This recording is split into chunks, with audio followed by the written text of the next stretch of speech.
Ako si Julie Mahiwong.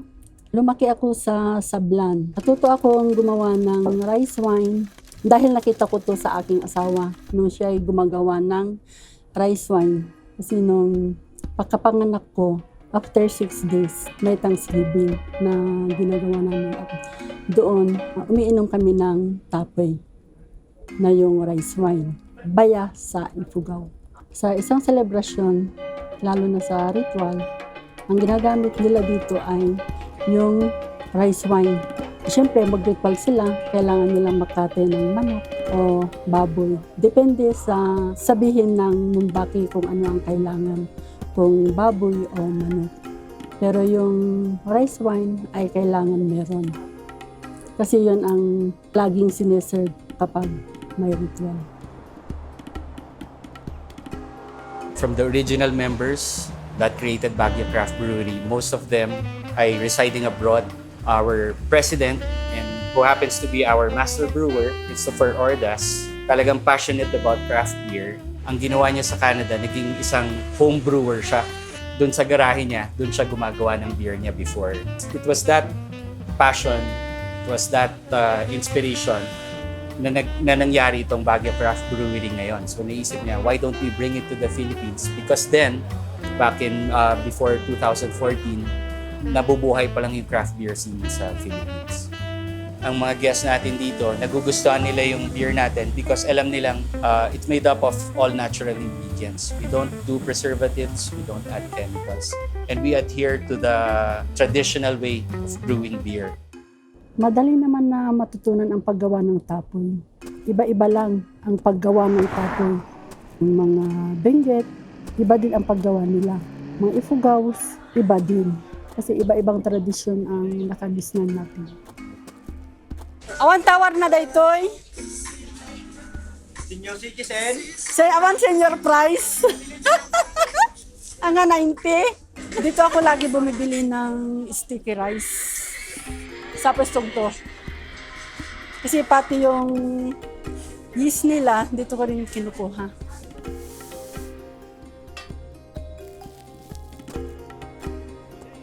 Here in the Cordilleras, napakarami po nating tradisyon at mga customs na hanggang ngayon ay ino-observe pa rin po ng mga Cordillerans, especially the indigenous ones. One of the traditions during celebrations is yung pag-iinom ng tapoy. Ang tapoy has been a part of our lives, especially in Ifugao and here in the Mountain Province. In Ifugao kasi kadalasan ito ay parte ng selebrasyon every time merong ani or harvest. Dito naman sa Cordillera, every time may selebrasyon, meron dapat yan tapoy. For example, mga kasal o kaya naman sa mga simpleng selebrasyon ng pamilya, tapoy ang kanilang pinagsasalu-saluhan aside from other delicacies like pinikpikan. Transfer na natin sa tray at saka palamigin natin pero ito na yung lumamig. Ito yung rice yeast. Ilalagay na natin pakunti-kunti. Sa loob ng 2 linggo, magtutubig siya. Kusang nakakatas. Lalagay lang natin ng yeast. So, ilagay na natin dito sa woven basket.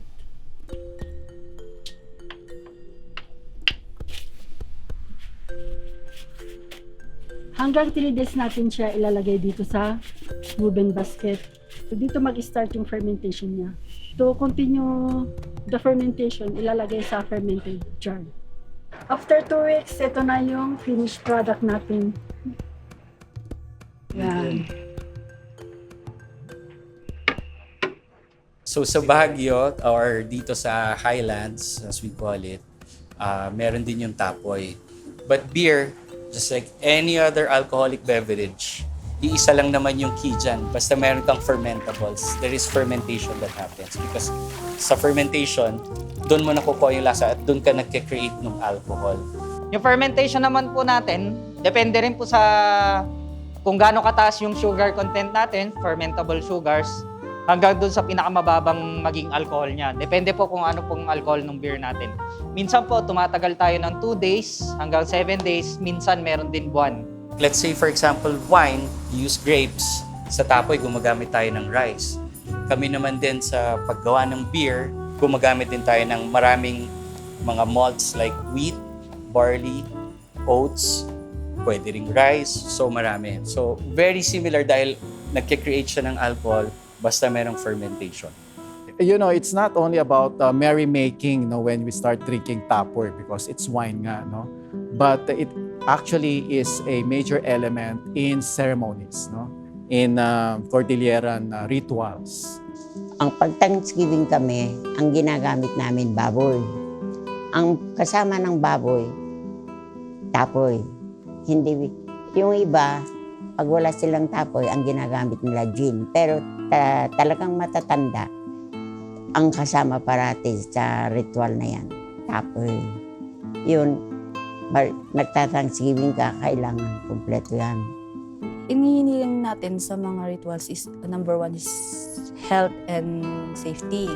Health kasi particularly sa mga iinom na will heal them from kung anong mga problema na pinaharap nila, spiritually man yan or emotionally, mentally. Second is for the good harvest, for the community. And third is for that person to be successful. Parang hindi lang siya pang isahang tao lang, pang the entire community. Culturally, meron tayo yung tinatawag na bayanihan. Ito yung pagsasama-sama lagi natin. Yung bayanihan na yan, ang gusto natin dyan, kasama natin yung mga kaibigan natin, kapamilya, or kung sino man, baka meet ng new friends. Ang purpose naman na nai-age siya ng may konting alak or ano, hindi naman para malasing yung mga nandoon. Ang gusto natin, makadagdag siya sa kasiyahan. Kasi masayahin naman tayong mga Filipinos. Bukod sa pagkain na laging nakahain, gusto rin natin may konting inumin. Nag-adhere tayo sa traditional way of brewing beer ever since nagsimula ang paggagawa ng beer.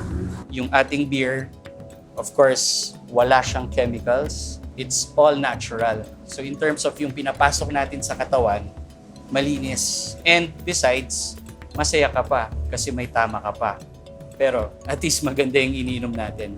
Well, we are very proud on how we use the tapoy here in the Cordilleras. One thing is because it is handmade. Hindi siya ginagawa sa factory.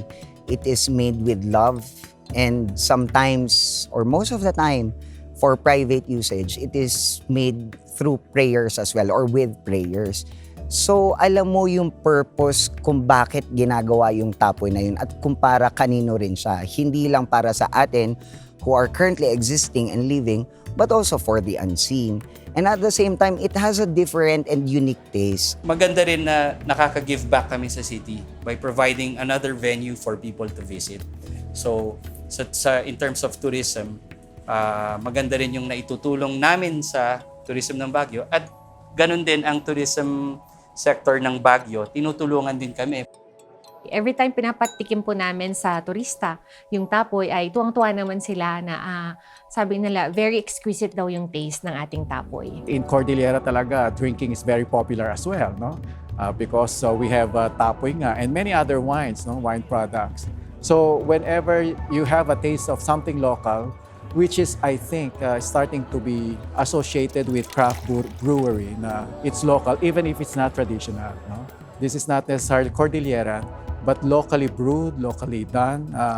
Of course, some ingredients may not necessarily be locally sourced, but they're starting to feature local flavors as well. They have a strawberry flavored beer. Yeah, yung paggawa ng tapoy, actually, there are different purposes or reasons. Meron pa rin naman mga small communities just for themselves, no? But just because it's part of their tradition. No? It's only because marami na nag-appreciate. That's when some sort of a mass production is happening. No?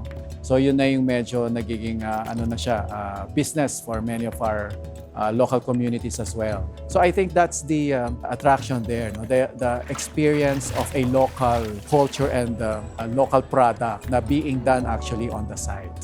It's something that gives us pride as locals and as Filipinos as well, because it is uniquely indigenous and it is uniquely Filipino.